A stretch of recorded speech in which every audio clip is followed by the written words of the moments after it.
हरे कृष्ण। भगवान श्री श्री जगन्नाथ बलदेव सुभद्रा मानिर कृपाय, श्री श्री राधा माधवेर कृपाय, पंचतत्वेर कृपाय एवं भगवान श्री श्री नृसिंहदेवेर कृपाय आजके आमी आपनादेर काछे आलोचना करब पांडवा निर्जला एकादशी तार माहात्म्य की, किभाबे बाड़ीते आपनि सुंदर भावे पालन करबेन सकलके निये, स्वामी स्त्री छेले मेये सबाइके निये, एवं एर माहात्म्य की, फल की, एवं এই पांडवा निर्जला एकादशीर परे जे त्रयोदशी सेखाने नित्यानंद प्रभु पानिहाटीते चिड़ादधि महोत्सव करेছিলেন কিভাবে বাড়িতে আপনি কিভাবে করবেন সেই সব নিয়ে আমরা আলোচনা করব। আর আপনাদের মনের যা প্রশ্ন আছে সেগুলো আপনারা মন খুলে বলবেন, আমি উত্তর দেওয়ার চেষ্টা করব। ঠিক আছে? हरे कृष्ण कृष्ण कृष्ण हरे हरे, हरे राम राम राम हरे हरे। जय पांडवा निर्जला एकादशी की जय। এবারে পান্ডবা নির্জলা একাদশী কবে করবেন, তাই না? বিভিন্ন জন বিভিন্ন রকম বললেও আপনি ইস্কন বা বৃন্দাবন বিভিন্ন গৌড়ীয় মঠ যেভাবে করছেন ওইভাবে করবেন। ঠিক আছে? 18ই জুন আষাঢ় মাসের 3 তারিখ 18ই জুন পড়েছে, আর বারটা পড়েছে মঙ্গলবার। এই মঙ্গলবার আপনার মঙ্গল করবেন অবশ্যই, আর পালন করবেন তার পরের দিন। ওটা করবেন 4:50 থেকে সকাল 7:30 মধ্যে, মানে 7:30টার মধ্যে আপনাকে পালন করতে হবে। 4:50 অর্থাৎ 5টা থেকে 7:30, 2.5 ঘন্টা সময় আছে। তার মধ্যে যে কোনো পঞ্চশস্যের দানা গ্রহণ করবেন।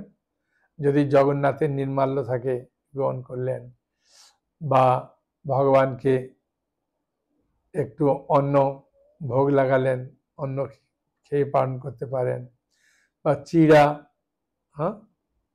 দুধ কলা দিয়ে মেখে ভগবানকে নিবেদন করলেন, ওটাকে পালন করতে পারেন, কোনো অসুবিধা নেই। তা পান্ডবা নির্জলা একাদশী নামটা শুনলেই সবাই ভয় পায়।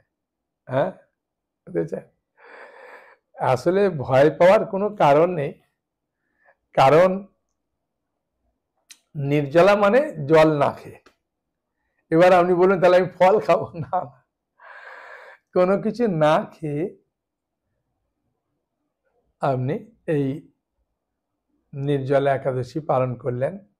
এখন এই পান্ডবা নির্জলা কেন হলো তার মাহাত্ম্য আছে। আর যদি এই একাদশীটা স্বামীকে নিয়ে ছেলে মেয়েকে নিয়ে করেন তো খুব মঙ্গল, যদি না করে কিছু করার নেই। তবু যদি ওদের নিয়ে করবেন, কমসে কম স্বামীকে নিয়ে যদি একাদশী করবেন, তার অনেক মাহাত্ম্য আছে। পদ্মপুরাণে এমনিতে বলছেন যে এই একাদশীটা যদি কেউ করবে, বলছে যমরাজ তার কাছে কখনো আসবে না। আর প্রতি প্রহরে প্রহরে মানে 3 ঘন্টা অন্তর অন্তর ভগবান বলছেন যে তাকে কোটি স্বর্ণমুদ্রার মতো ফল প্রদান করে। আর এই একাদশীটা সত্যি করে যদি সুন্দর করে পালন করবেন, শত পিতৃপুরুষ যদি নরকে থাকে তারা পর্যন্ত উদ্ধার হয়ে যাবে। হ্যাঁ, মানে এই একাদশীর পদ্মপুরাণে প্রচুর মাহাত্ম্য দিয়েছেন।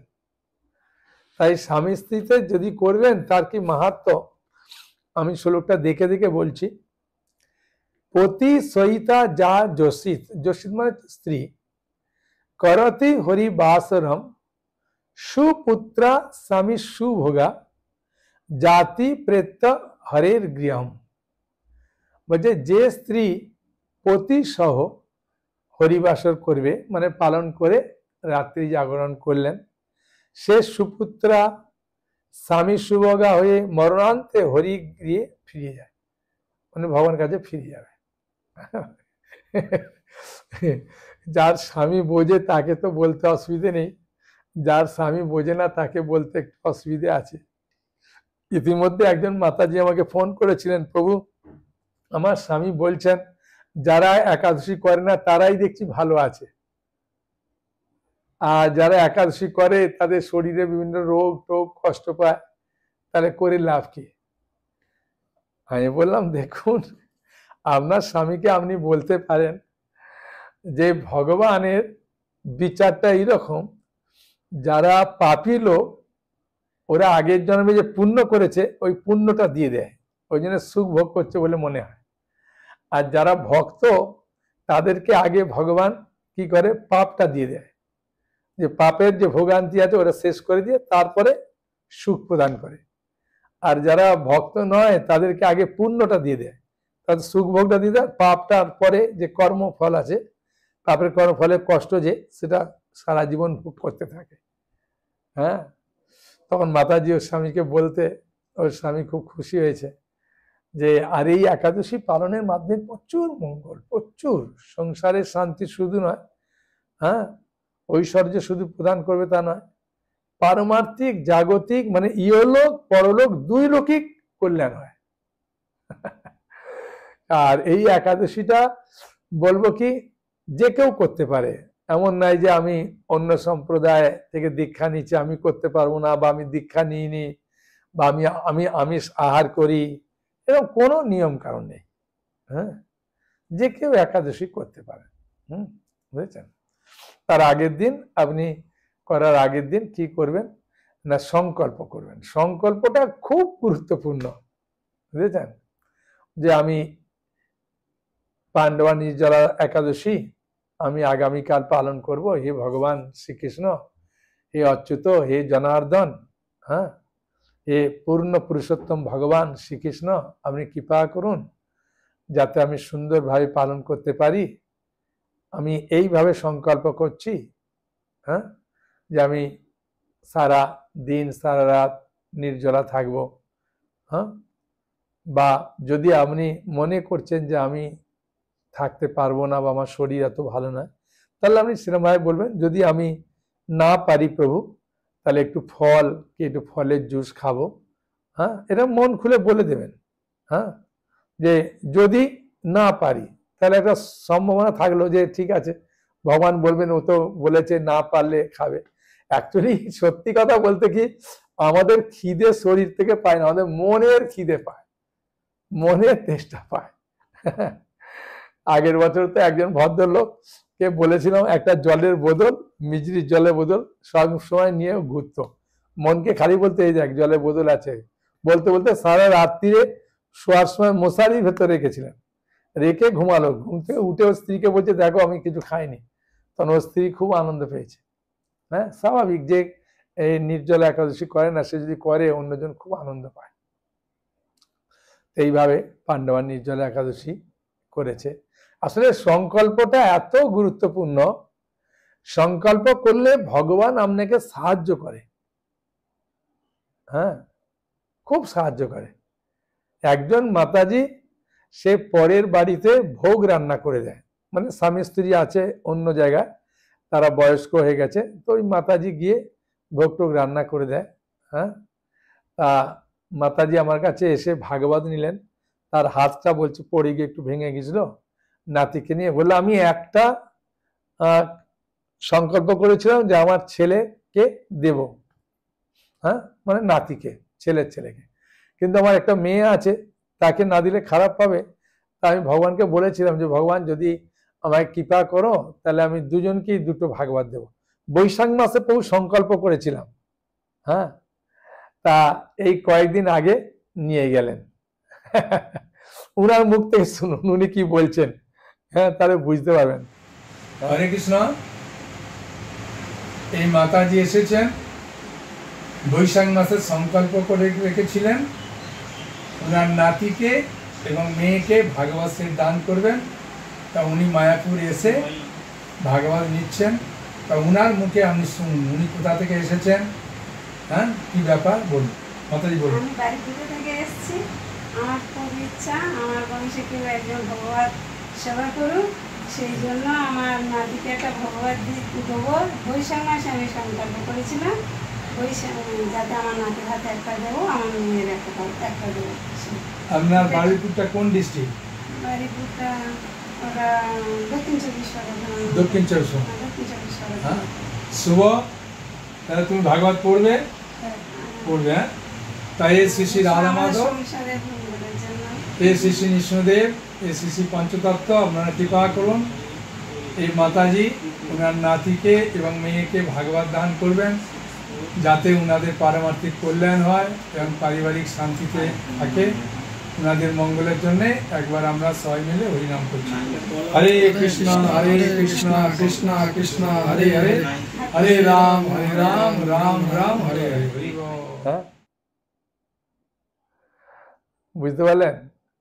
তা উনি আমাকে বললেন যে প্রভু রাধা মাধবের যে চন্দন চরণে দেয়, সে চন্দন আমাকে একটু দেন, আর নৃসিংহদেবের চরণ তুলসী, হ্যাঁ, আমার খুব মঙ্গল হয়, এগুলো খেলে আমার অনেক উপকার হয়েছে। তখন আমি তাকে এইভাবে চন্দন দিয়েছিলাম অল্প, কারণ রাধা মাধবের চরণের চন্দন পাওয়া খুবই কষ্ট। আমি বললাম এরকম করে মাথা ঠেকিয়ে আপনি রাখবেন। আর এই চরণ তুলসী দিয়েছিলাম তাকে, হ্যাঁ, অনেকটা। এই চরণ তুলসী একটু একটু করে সকালে খেলে অনেক রোগ ভালো হয়, অনেক কিছু উপকার হয়। তো মাতাজি খুব খুশি হয়ে, হ্যাঁ, ভাগবত তো নিয়ে যেতে পারলেন না, আমি কোরিয়ারের মাধ্যমে পাঠিয়ে দিলাম, কিন্তু ওনার হাতে তুলে দিয়ে মঙ্গল কামনা করেছিলাম, ওনার ভিডিওতে দেখলেন। তাই সংকল্পটা খুব গুরুত্বপূর্ণ। সেই জন্য এই নির্জলা একাদশী করার আগের দিন সংকল্প করবেন। হ্যাঁ, যে সংকল্প করবেন, আপনি যদি মনে করবেন যে আমার থেকে ভাগবত চৈতন্য ওটাও সংকল্প করুন, হ্যাঁ, কোনো অসুবিধে নেই। আর ভালো করে আপনি প্রচার করবেন, সংকল্প নেন যে আমি আমার আত্মীয় স্বজনকে একটা দুটো বই দেবো। আপনি বলছেন যে প্রভু আপনার থেকে কেন নেব? আমার থেকে নেওয়া আর অন্য কারো থেকে নেওয়া কোনো তফাৎ নেই। তবে আমি যারা আমার থেকে বই নেয়, আমি তাদের জন্য একটু ক্ষুদ্র প্রার্থনা করি। প্রতি একাদশীতে ভগবান শ্রী শ্রী রাধা মাধব নৃসিংহদেব পঞ্চতত্ত্বের কাছে তাদের পারমার্থিক কল্যাণের জন্যে, তাদের পারিবারিক কল্যাণের জন্যে, তারা যাতে গ্রন্থ পড়ে তার জন্য আমি প্রার্থনা করি, এই একটা সেবা করি। আর তাদেরকে আনন্দে কিছু কখনো নৃসিংহ তুলসী বা কোনো কোনো জিনিস উপহার দিই। হ্যাঁ, এবারে যেমন এই জগন্নাথে এই রাধা মাধবের একটু চন্দন দিচ্ছি, আর এই চরণ তুলসী দিই, তাদের যাতে মঙ্গল হয়। তবে এটা অনলি যারা ভাগবত বা চৈতন্য নেয় ওদের জন্যে, গীতা বা অন্য কিছুর সঙ্গে দিই না। আর কেউ চাইলে অনুরোধ করলেও আমি বলি যে দয়া করে অনুরোধ করবেন না, এই গ্রন্থ নিলে আমি বই দেবো, সংকল্প করুন। আর নির্জলা একাদশীটা কিভাবে করবেন, ওর সংকল্পটা খুব হাত জোরে করে করবেন, হ্যাঁ, প্রার্থনা করবেন, ভগবান খুব খুশি। হ্যাঁ, এই কেউ যদি পারমার্থিক পথে আসে না, যেমন একটা উদাহরণ দিচ্ছি, আপনার ছেলে বা মেয়ে যদি কোনো ভালো চিন্তা করে, ভালো কাজে যাবে বলে, হ্যাঁ, যে আমি বই পড়বো, আমি ভালো কিছু করব, তার বাবা মা যেমন খুশি হয় না, ভগবান খুব খুশি হন যখন আপনি বলবেন আমি নির্জলা একাদশী করব, প্রভু কৃপা করুন, হ্যাঁ, যাতে ভালো করে পালন করতে পারি। সারাদিন দেখবেন কাজের মধ্যে খিদেই পায় না। আপনি নিজেও বুঝতে পারবেন, সবসময় ভগবানের সেবা থাকবেন।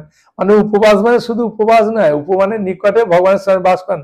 উপবাস মানে ভগবানের সামনে কীর্তন করলেন, ভগবানকে একটু সাজালেন, ভগবানকে একটু ধূপ দীপ দিলেন, ভগবানকে মনের কথা খুলে বললেন, হ্যাঁ, বাড়িতে যদি গীতা ভাগবত বা চৈতন্য থাকে পড়লেন, হ্যাঁ, কেউ এলো একটু হরিকথা শুনলেন বা হরিকথা বললেন, বুঝেছেন? ওই দিন তো আর খাওয়া দাওয়া নেই, চিন্তা নেই।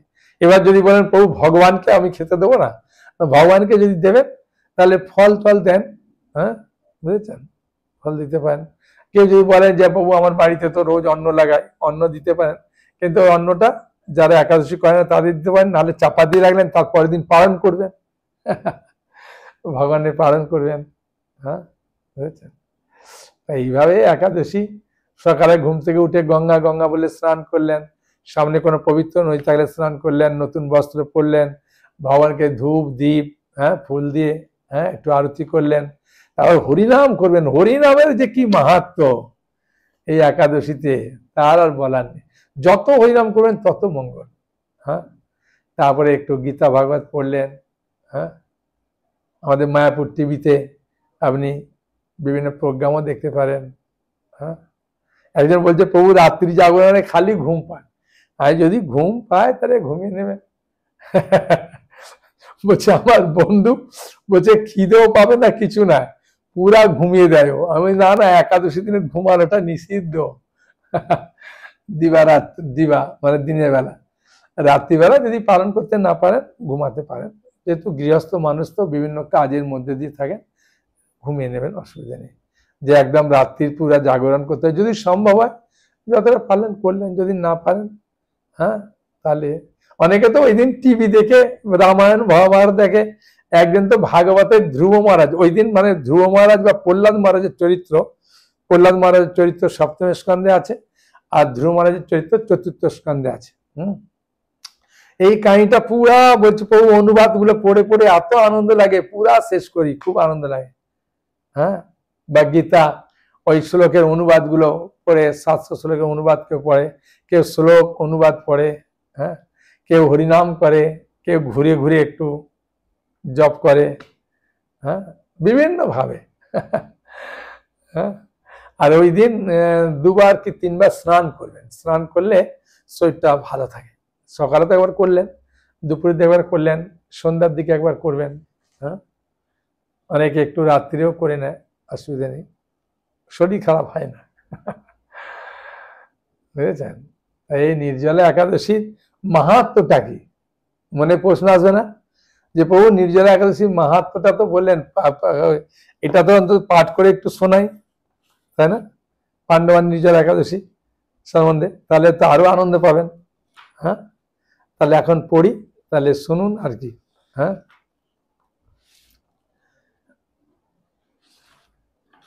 এই পাণ্ডবান নির্জলা একাদশী সম্বন্ধে ব্রহ্মবৈবর্ত পুরাণে আছে, ভীমসেন ব্যাসদেব সংবাদে আছে। মহারাজ যুধিষ্ঠির জিজ্ঞাসা করছেন ভগবান শ্রীকৃষ্ণকে, কেন প্রতিটা একাদশী যুধিষ্ঠির মহারাজ কৃষ্ণকে জিজ্ঞাসা করেন, তাই এই একাদশীটাও জিজ্ঞাসা করছেন।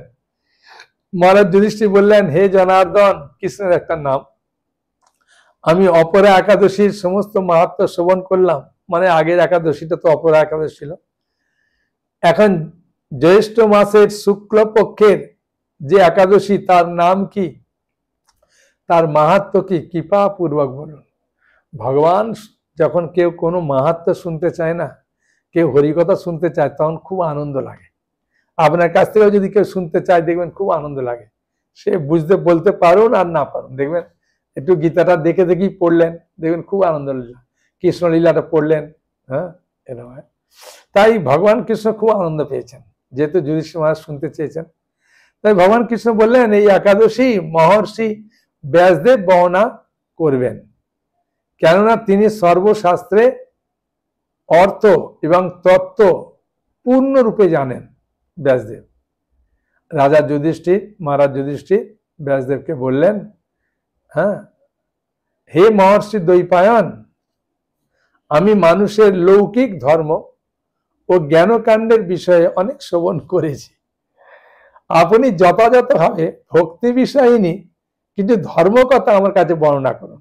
মানে ভক্তি বিষয়নী, ভক্তি সম্বন্ধে কিছু কথা বলুন।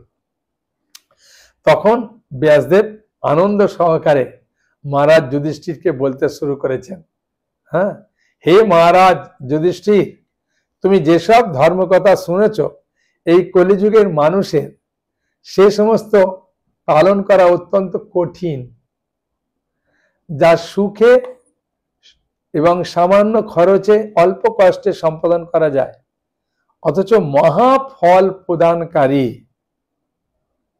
সমস্ত শাস্ত্রের সার স্বরূপ সেই ধর্মই কলিযুগের মানুষের পক্ষে করা শ্রেয়। সেই ধর্মকথাই এখন আমি আপনাকে বলছি, আপনি মন দিয়ে শ্রবণ করুন। তাই উনি যে বলছেন সেটা আমরা এখন পাঠ করব, তাহলে আমরাও মন দিয়ে শ্রবণ করি, তাই না? কি বলছেন দেখি। উভয় পক্ষের একাদশীর দিনে ভোজন না করে, উভয় মানে আগের যে একাদশীটা করেছিলাম উপাস ব্রত করবে, দ্বাদশীর দিনে স্নান করে শুচি শুদ্ধ হয়ে নিত্যকৃত্য সমাপনের পর শ্রীকৃষ্ণের অর্চন করবে, এরপর ব্রাহ্মণদেবকে প্রসাদ ভোজন করাবে। মানে এটা দ্বাদশীর দিনের কথা একটু এখানে টাচ করে দিচ্ছে, মানে বলে দিচ্ছে। হ্যাঁ, বুঝেছেন?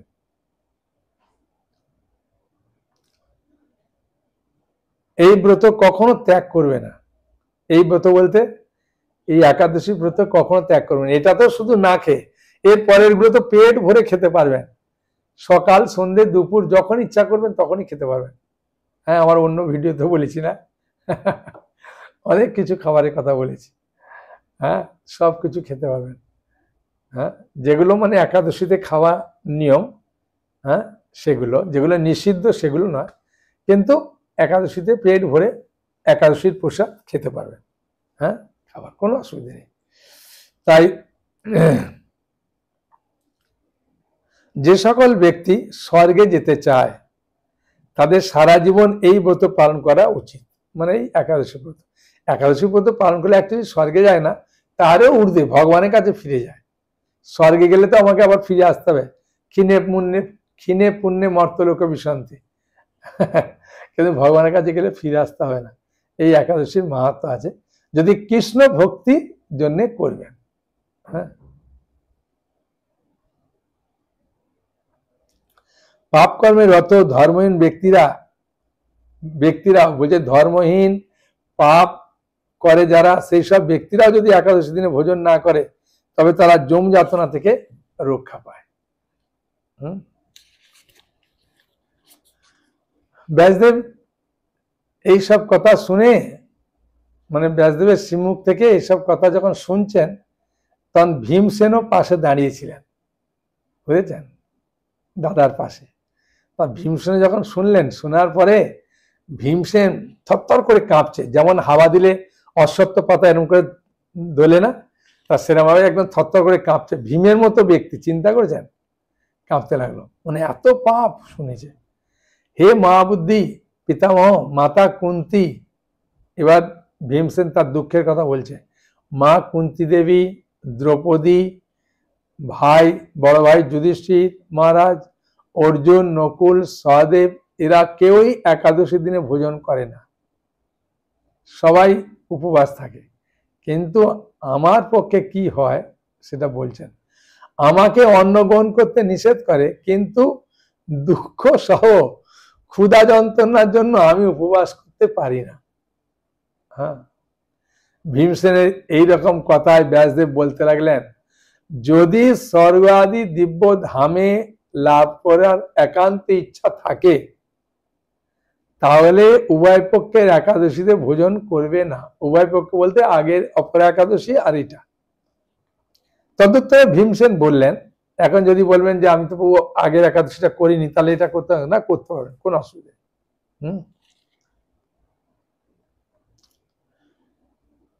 তদুত্তরে ভীমসেন বললেন, আমার নিবেদন এই যে উপবাস তো দূরের কথা, দিনে একবার ভোজন করে থাকাও আমার পক্ষে অসম্ভব, কারণ আমার উদারে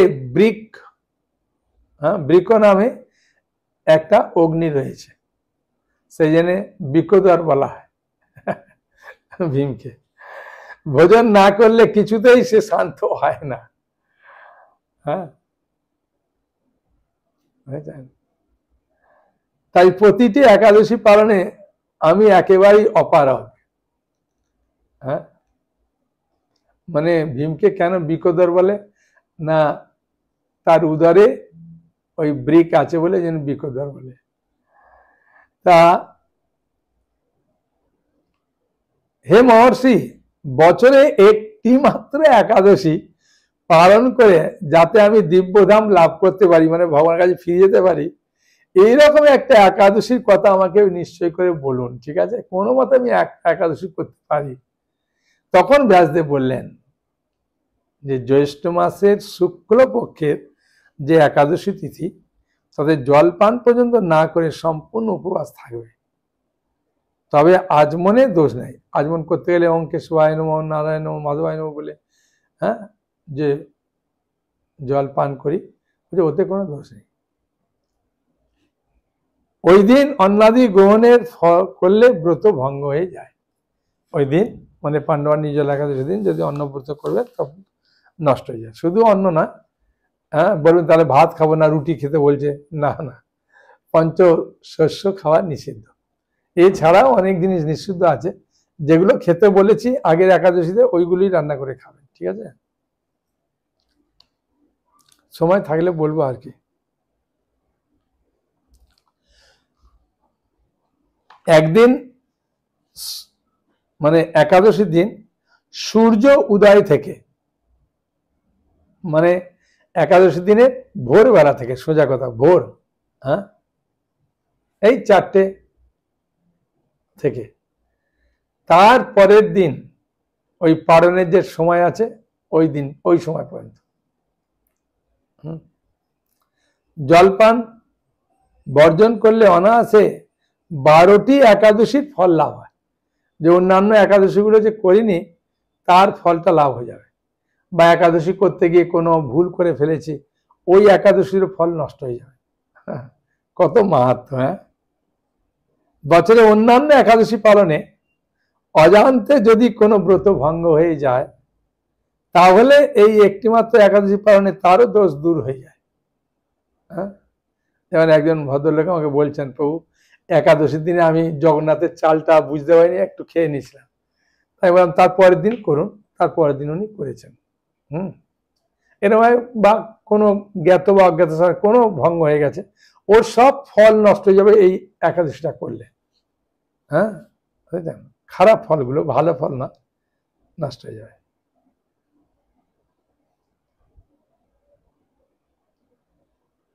বছরে অন্যান্য একাদশীর পালনে অজান্তে যদি কোনো ব্রত ভঙ্গ হয়ে যায় তাহলে এই একটিমাত্র একাদশী পালনে সেই সব দোষ দূর হয়।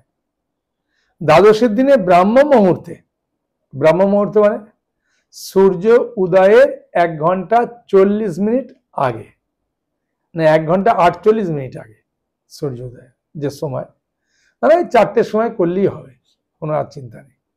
হ্যাঁ, কেন এখন তো গরমকাল, তাই না? অসুবিধা আছে। স্নানাদি কার্য সমাপ্ত করে শ্রী হরির পূজা করবে। তবে একটা নতুন বস্ত্র পরে হরিকে ধূপ দিলেন, ফুল দিলেন, এইভাবে আরাধনা করলেন।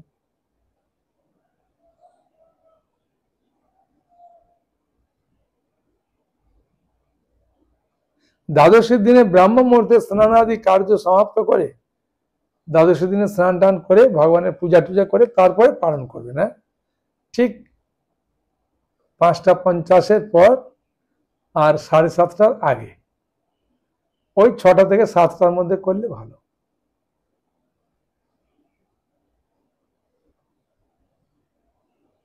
এরূপ একাদশী ব্রত পালনে যে প্রকার পুণ্য সঞ্চিত হয়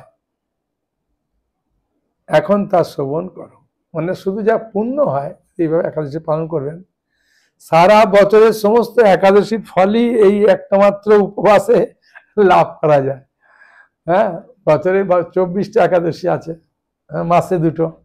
হ্যাঁ, আর যদি পুরুষোত্তম মাস পড়ে যায় তাহলে আরো বেড়ে যায় সারা বছর। আচ্ছা, শঙ্খ চক্র গদা পদ্মধারী ভগবান শ্রীকৃষ্ণ আমাকে বলেছেন যে বৈদিক ও লৌকিক সমস্ত ধর্ম পরিত্যাগ করে একমাত্র আমার শরণাগত হয়ে এই নির্জলা একাদশী ব্রত পালন করে তারা সর্বপাপ থেকে মুক্ত হয়। কি বললেন একবার পড়ি। বৈদিক এবং লৌকিক সমস্ত মানে আচার অনুষ্ঠানগুলো যে পরিত্যাগ করে যারা একমাত্র আমার শরণাপন্ন হয়, আমার বলতে ভগবান কৃষ্ণের চরণে শরণাপন্ন হয়, এই নির্জলা একাদশী ব্রত পালনে তারা সর্বপাপ থেকে মুক্ত হয়।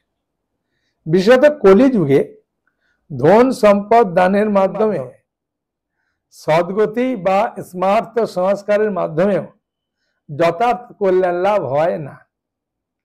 কলিযুগে দ্রব্য শুদ্ধি নেই, কলিতে শাস্ত্রোক্ত সংস্কারে বিশুদ্ধ হয় না, তাই বৈদিক ধর্ম কখনো সুসম্পন্ন হতে পারে না। হে ভীমসেন, তোমাকে বহু কথা বলার আর কি প্রয়োজন আছে? তুমি উভয় পক্ষের একাদশীতে ভোজন করবে না। উভয় পক্ষের মানে আগেরটা এটা। যদি তাতে অসমর্থ হও তবে জ্যৈষ্ঠ মাসের শুক্লপক্ষের একাদশীতে বলে, যদি তুমি ওটা না করো, এইবার বলে দিচ্ছে, দেখে যান, যদি তুমি ওইটা করতে অসমর্থ হও তাহলে একটা করো, এই জ্যৈষ্ঠ মাসের শুক্লপক্ষের একাদশীতে অবশ্যই নির্জলে উপবাস করবে, যেটা নাম হয়েছে পাণ্ডবা নির্জলা একাদশী। এই একাদশী ব্রতে ধন ধান্যে পুণ্য দেয়নি। এই একাদশীর মাহাত্ম্য কি বলছে? এই একাদশী করলে ধন ধান্য পুণ্য দেয়নি।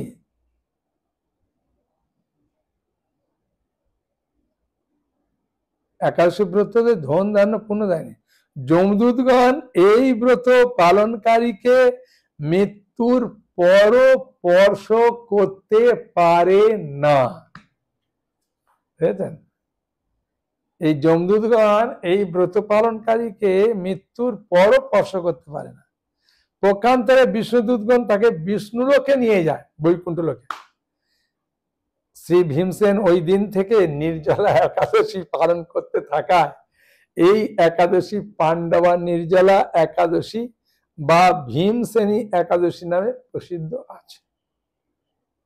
এই নির্জলা একাদশীতে পবিত্র তীর্থে স্নান, দান, জপ, কীর্তন ইত্যাদি যা কিছু মানুষ করে তা অক্ষয় হয়ে যায়। যে ব্যক্তি ভক্তি সহকারে এই একাদশী মাহাত্ম্য পাঠ বা শ্রবণ করেন তিনি বৈকুণ্ঠ ধাম প্রাপ্ত হন। মানে ভক্তি সহকারে যদি একাদশী মাহাত্ম্য পাঠ করা যায় তাহলে বৈকুণ্ঠ ধাম প্রাপ্ত হয়ে যায়, এত মাহাত্ম্য। হ্যাঁ, এমনি আমরা যে একাদশীগুলো পালন করি প্রতিটা একাদশীরই সুন্দর সুন্দর মাহাত্ম্য আছে, কিন্তু পাণ্ডবা নির্জলা একাদশীতে একটা বিশেষ ছাড়পত্র দিয়ে দিলেন ভগবান। বুঝেছেন? তা আগে থাকতে আপনি যদি চিন্তা করবেন যে আমি এটা পালন করব, এইভাবে আমার ঘরকে সুন্দর করে পরিষ্কার করব, এইভাবে করব, চিন্তা কর, ভগবান আপনাকে বুদ্ধি দেবেন। দাদা আমি বুদ্ধি যোগান, ভগবান বুদ্ধি দেবে। খালি আপনি চিন্তা করুন যে ভগবান আমি এই একাদশীটা সুন্দরভাবে করতে চাই। যেমন ওই মাথায় সংকল্প করলে দেখলেন, একটা সেট না দুটো সেট নিয়ে গেল। সংকল্পতে প্রচুর মাহাত্ম্য। নন্দ মহারাজ যখন কৃষ্ণ হলেন তখন সংকল্প করলেন যে আমি গাভী দান করব। বসুদেব কংসের কারাগারে সংকল্প করেছিলেন, ভগবান সেটা পূর্ণ করে দিলেন। হ্যাঁ, সেখানে হাত জোর করে প্রার্থনা করবেন, সংকল্প করবেন। আর নির্জলা একাদশী আগের দিন আপনি রাত্রে খেতে পারেন, কোনো অসুবিধা নেই। রুটি, মুড়ি, ভাত, হ্যাঁ, খেলেন। খাওয়ার পরে একটা দাঁতে কাটি নিয়ে ওই যেগুলো ভেতরে আছে ঢুকে ওগুলো ভালো করে বার করে দিয়ে ভালো করে ব্রাশ করে নেবেন। হ্যাঁ, মুখটা ধুয়ে নেবেন। হ্যাঁ, ধুয়ে নিয়ে জল খেয়ে শুয়ে পড়বেন। তাড়াতাড়ি ঘুমাবেন, তাহলে তাড়াতাড়ি উঠতে পারবেন। হ্যাঁ, ভালো। আর কি মনে প্রশ্ন আছে বলো? হ্যাঁ, ও চিরাদুদি মহোৎসব সম্বন্ধে জানতে চান? আচ্ছা আচ্ছা, চিরাদুদি মহোৎসব সম্বন্ধে যদি পুরা জানতে চান যে এই চিরাদুদি মহোৎসবটা কবে চালু হলো, কেন চালু হলো, হ্যাঁ, কি ব্যাপার, তাহলে এই আদি লীলা, এই আদি বলছি অন্তলীলা চৈতন্য চৈতামৃতে ৬ষ্ঠ পরিচ্ছেদে আর সুন্দরভাবে আছে। হ্যাঁ, এখন বাড়িতে আপনি কিভাবে করবেন? বাড়িতে আপনি চিড়া নিলেন, সে মোটা দানার চিড়া হোক আর সরু দানার, কোনো অসুবিধা নেই, ভিজিয়ে ওটাকে ভালো করে ধুয়ে রেখে দিলেন। তারপরে কাঁচা দুধ দিতে পারেন, গরম দুধ দিতে পারেন। হ্যাঁ, না পারলে তো আমুল দুধ দেবেন আর কি, দিয়ে ভালো করে মাখলেন। ওইতে কি কি দেয় আমি দেখুন বলছি, তাহলে আপনিও আনন্দ পাবেন। হ্যাঁ, কি কি দেয় বলছে এখানে। রঘুনাথ দাস গোস্বামীকে কেন্দ্র করে নিত্যানন্দ প্রভু পানিহাটিতে চিরাদুদি মহোৎসব করছেন। তা ভক্তরা সবাই অনেক এসেছেন, প্রচুর ভক্ত এসেছেন। তাই আর অর্ধেক ঘনাবৃত দুগ্ধে ছানিল, চাপা কলা চিনি ঘৃত কর্পূর তাতে দিল। হ্যাঁ, বুঝেছেন? মানে একটা স্থানে, তার আগের শ্লোকটা দেখুন পড়ছি, এক ঠাঁই তপ্ত দুগ্ধে, তপ্ত মানে গরম দুধে চিড়া ভিজাইল, আর অর্ধেক ছানিল দধি চিনি কলা দিয়া, হ্যাঁ, আর অর্ধেক ঘনাবৃত দুগ্ধে ছানিল, চাপা কলা চিনি ঘৃত কর্পূর তাতে দিল। হ্যাঁ, সবাইকে দিয়েছে, ভাঁড়ে করে করে দিয়েছে। হ্যাঁ, তা এখন দেওয়ার পরে এখন আপনি বলতে পারেন প্রভু আমি কইতে আম দেবো? হ্যাঁ, আম, লিচু, কলা, হ্যাঁ, কাঁঠাল যদি পান কাঁঠাল, হ্যাঁ, এ দিলেন।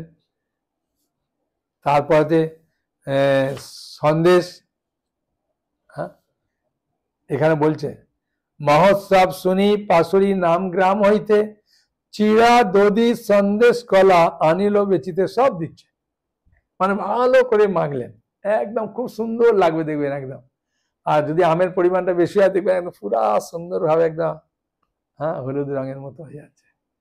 হ্যাঁ, ওটাকে আপনি এটা এতে খুব সুন্দর, আপনি ওটা অনেকে মনে করেন অনেক খাবো, খেতে পারেন না বেশি, অল্প ভিজিয়ে অল্পভাবে দেবেন, তারপরে যদি লাগে তারপরে করবেন আর কি। হ্যাঁ, মনে হয় যেন আমি অনেক খাবো, অল্প একটু খাওয়ার পরে দেখবেন পেট ভরে যায়। হ্যাঁ, দেওয়ার পরে ভগবানকে খুব সুন্দরভাবে ভোগ নিবেদন করলেন। আপনার বাড়িতে যে বিগ্রহ আছে, গণিতায় আছে কি রাধা মাধব কি জগন্নাথ বলদেব সুভদ্রা মহারানী কি গোপাল, হ্যাঁ, তাদের নিয়ে চিরাদধি মহোৎসব করলেন। এখন পড়তে গেলে এই বইটা আপনাকে নিতে হবে, চৈতন্য চৈতামৃত। হ্যাঁ, সুযোগ আছে, কোনো অসুবিধা নেই। নিলে আর কি দেবো, এই চন্দন দেব ওই মাতাজিকে দিয়েছি বলে, আর এই চন তুলসী দিয়ে দেবো। হ্যাঁ, চিন্তা নেই। হ্যাঁ, চৈতন্য চৈতামৃত পড়ুন, খুব আনন্দ পাবেন। ভাগবত, কেন এই গ্রন্থগুলো তো অমূল্য সম্পদ না। হ্যাঁ, আর স্নান যাত্রা আছে তো পূর্ণিমা, পূর্ণিমাতে যদি কাকে দেবেন তাহলে কি লাভ আছে এটা আমি বলছি না। হ্যাঁ, এটা শ্রীমদ্ ভাগবতমে আপনাকে খুলে খুলে দেখাচ্ছি। শ্রীমদ্ ভাগবতমে প্রথমে স্কন্ধে প্রথম শ্লোকের তাৎপর্যের শেষে প্রভুপাদ কি বলছে দেখুন, পূর্ণিমার দিনে এই গ্রন্থটি কাউকে দান করলে জীবনের পরম পূর্ণতা প্রাপ্ত হয়, ভগবত ধামে ফিরে যায়। হ্যাঁ, বুঝেছেন কি লাভ, বুঝতে পেরেছেন? ওই জন্য অনেকে পূর্ণিমাতে দেয়।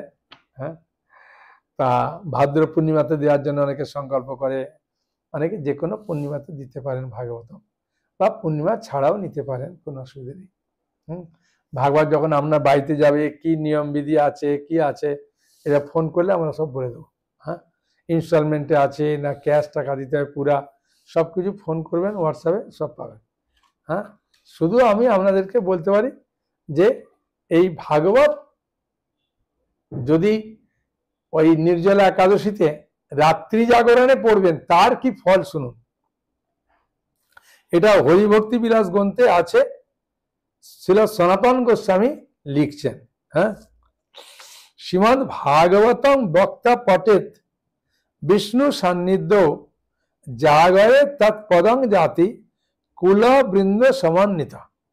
বলছে হরি জাগরণে মানে হরিবাসর যে করছেন রাত্রিরে, ওই সময় যদি ভগবানের নিকট যিনি ভক্তি সহ ভাগবত পাঠ করেন, বলছেন হরি জাগরণে ভগবানের নিকট যিনি ভক্তি সহকারে শ্রীমদ্ ভাগবত পাঠ করেন তিনি কুল বৃন্দ সহ ভগবত ধামে গমন করেন, তার বাড়ির সবাইকে নিয়ে ভগবানের কাছে ফিরে যায়। বাবা, এত মাহাত্ম। হ্যাঁ, আর যদি বলেন প্রভু আমি তো পুরা ভাগবতের মায় পড়তে পারি না, একটা লাইনে যদি পড়েন তার কি মাহাত্ম দেখুন, রাত্রৌ জাগরণং কুর্বন পুরাণ শ্রবণং নৃপ। হে রাজন, রাত্রি জাগরণে যদি এই ভাগবত পুরাণকে পড়ে তার প্রচুর লাভ। হ্যাঁ, একটা দুটো লাইন বা একটা শ্লোক কি পুরো একটা অধ্যায়, ধ্রুব মহারাজ কি প্রহ্লাদ মহারাজের অধ্যায় পাঠ করলেন। এখন একটু প্রশ্ন উত্তর নেই। হ্যাঁ, মনে তো অনেকের অনেক প্রশ্ন জাগছে, তাই না? মানে যদি আপনি আমাকে প্রশ্ন করছেন যে প্রভু আমি যদি একটা একাদশী করি তাহলে কি লাভ, লাভ তো আছে। এ তো ব্যাসদেব ভীমসেনকে বললেন একটা একাদশী কমসে কম করো, পাণ্ডবা নির্জলা একাদশীর প্রচুর মাহাত্ম্য আছে, একটা করলেও না। এখন পরে আপনি সুযোগ পেলে করবেন, এমনি দেখবেন সব মানুষই জানে এই পাণ্ডবা নির্জলা একাদশী, শয়ন একাদশী, উত্থান একাদশী, এই একাদশীগুলো প্রায় বাড়িতে করে। আমি যেখানে জন্মগ্রহণ করেছিলাম সেখানে এইগুলো সবাই জানতো, অন্যগুলো না জানলে। তা করুন যতটা পারুন, কেন ওই দিন একাদশীর দিনে শুধু অন্ন খেলে প্রচুর পাপ প্রবেশ করে, তো সেই জন্য বলি পুরা করলে ভালো, সবগুলো কষ্ট নেই, আপনি যত পারেন একাদশী প্রসাদ খাবেন। হ্যাঁ বুঝলেন, অসুবিধা নেই। হ্যাঁ আপনি প্রশ্ন করুন, বলুন। মাতাজি প্রশ্ন করছেন যে প্রভু আমি যদি সন্ধ্যার পরে থাকতে না পারি, হ্যাঁ তাহলে কি আমি খেতে পারবো? খেতে পারবেন বলতে ফল খান ওই দিন, বা ফলের জুস খান, ডাব খান, নারিকেল খান, হ্যাঁ এরকম খান। যদি একান্তই আপনার শরীর খুব খারাপ থাকে তাহলে বৌমাকে বলবেন একটু সবজি করে দিতে, হ্যাঁ বুঝেছেন, পেঁপে, কাঁচা কলা এসব দিয়ে, যেটা আপনার শরীর স্যুট করে। তবে সবজি এসব রান্না না করলে খেলে ভালো। হ্যাঁ ফল একটু খেয়ে নেন, যে ফলটা আপনার শরীর ভালো লাগবে ওইটা খান, খাবেন, কোনো অসুবিধা নেই। বা দুধের কোনো জিনিস ছানা তৈরি করে দিলে একটু ছানা খেতে পারেন। হ্যাঁ মানে উনার না জ্বালালে ভালো, ওই দিনটা তো নির্জলায় তো, হ্যাঁ সেই জন্য ফলের জুস খাবেন। বলুন। হ্যাঁ উনি বলছেন একাদশীর দিনে আমি ওষুধ যদি খাই তাহলে ওষুধ তো খালি পেটে খাওয়া যায় না, আপনার শরীর বুঝে কিছু খেয়ে তারপরে ওষুধ খাবেন।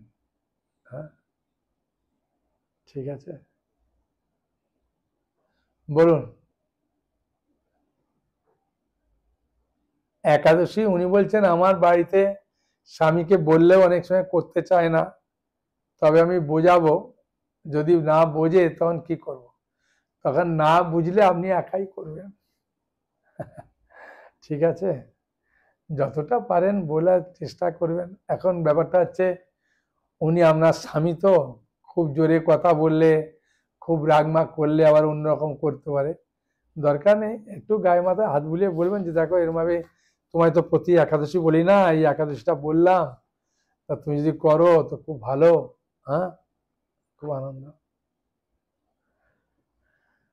হ্যাঁ বলুন। পারণ, পারণটা ঠিক আপনাকে ওই সময়ের মধ্যে কিছু খেতে হবে। হ্যাঁ যদি পুরা উপবাস করবেন তাহলে প্রেসার কুকারে একটু অন্ন করলেন, বা আপনার বাড়িতে যদি অনেকজন থাকে অন্ন করবেন, অন্নটা একটু গলা গলা মতো করবেন, তাতে একটু পেঁপে সিদ্ধ, আলু সিদ্ধ, বেশি মশলা টসলা দেওয়ার দরকার নেই।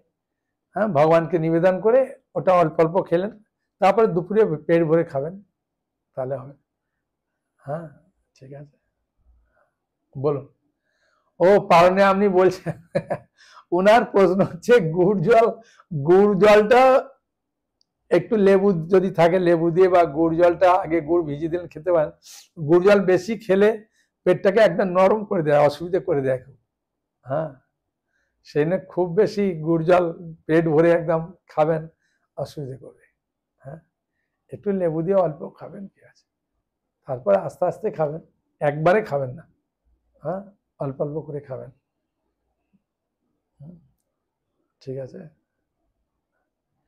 তাহলে সবাই আনন্দে নির্জলা একাদশী করছেন, খুব আনন্দ।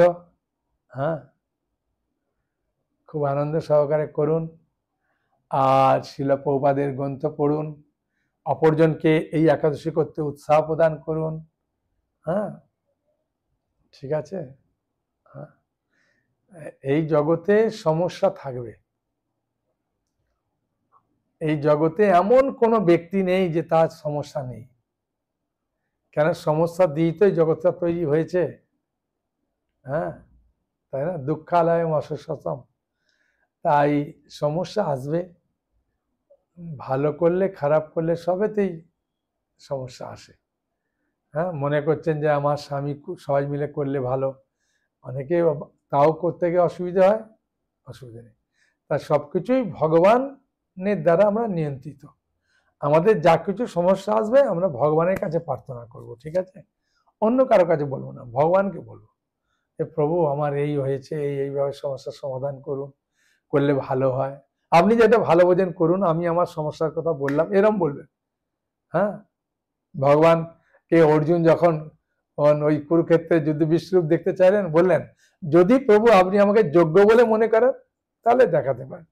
সেরকম আপনি বললেন, বলার পরে ভগবানকে বলবেন যে প্রভু আপনি যদি মনে করেন যেটা করলে ভালো হবে আমার, হ্যাঁ, আমি আরো ভালোভাবে ভক্তি পথে আগাতে পারবো, অগ্রসর হতে পারবো, তাহলে করুন। তখন ভগবান দেখবেন যে ঠিক আছে,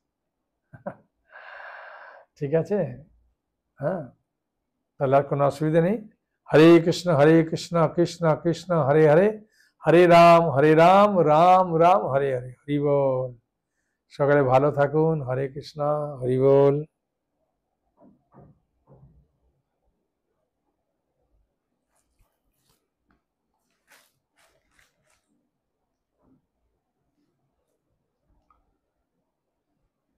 ও আচ্ছা, আপনার প্রশ্ন কি? ও জগন্নাথের স্নান যাত্রা সম্বন্ধে। স্নান যাত্রা সম্বন্ধে এরকম ভাবে বই নাই। স্নান যাত্রার পরে যে গজবেশটা ধারণ করানো হয় সেই সম্বন্ধে খুব সুন্দর এই জগন্নাথ এই বইটাতে আছে। হ্যাঁ, আর যদি বলবেন যে পুরীতে গিয়ে আমি পুরীর মন্দিরে জগন্নাথ স্নান যাত্রা দেখব, তাহলে ওই স্নান যাত্রায় কত ঘটি জল নেয়, কত কি ব্যাপার, সব এতে আছে খুব সুন্দর হবে। হ্যাঁ, এর শ্রীক্ষেত্র পরিবার জগন্নাথ। ঠিক আছে, জগন্নাথ সম্বন্ধে অনেকে এখন জগন্নাথের রথ আসছে তো জানতে চাইছে, সে এই বইগুলো খুব নিচ্ছে মানুষ। হ্যাঁ, অনেক ভক্ত নিচ্ছে, কাউকে দান করছে, আপনিও নিতে পারেন, অসুবিধা কি আছে? ঠিক আছে, আর কোনো প্রশ্ন নাই? হরি বল।